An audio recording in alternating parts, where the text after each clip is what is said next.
নমস্কার। আমি একজন ভারতীয় নাগরিক।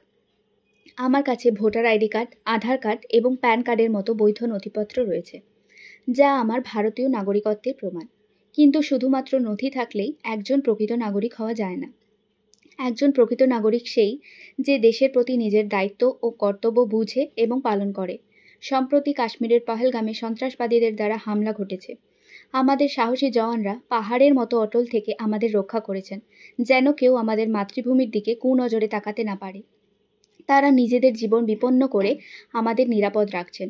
যখন তারা আমাদের জন্য এত কিছু করেছেন, তখন আমাদেরও কর্তব্য হয়ে দাঁড়ায় যে আমরা দায়িত্বশীল নাগরিক হিসেবে দেশের পাশে দাঁড়াই। দেশের রক্ষা শুধু সীমান্তে হয় না, দেশের প্রতিটি অলিতে গলিতে, প্রতিটি মোবাইল স্ক্রিনে, প্রতিটি মনেও সেই লড়াই চলে। এই ভাবনা থেকেই আমরা একটি অভিযান শুরু করেছি, রিপোর্ট করো, সত্যের পাশে দাঁড়াও, এবং #ক্যাম্পেইন রিপোর্ট করে এটিকে সাপোর্ট করো। এটি একটি ক্যাম্পেইন যেখানে আমরা সকলে মিলে সোশ্যাল মিডিয়া, সংবাদ মাধ্যম এবং হোয়াটসঅ্যাপের মতো প্ল্যাটফর্মে ছড়ানো ভুয়ো খবর, ঘৃণার বার্তা এবং মিথ্যা প্রচার চিহ্নিত করে রিপোর্ট করব।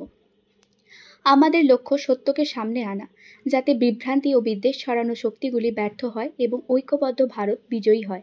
কিন্তু লড়াই এখানেই শেষ নয়। আমাদের সেই সমস্ত দুষ্কৃতির বিরুদ্ধেও রুখে দাঁড়াতে হবে যা ভারতের ভাবমূর্তি নষ্ট করে। যদি কারোর সঙ্গে অন্যায় হয়, তাহলে যেন সে ন্যায় পায়।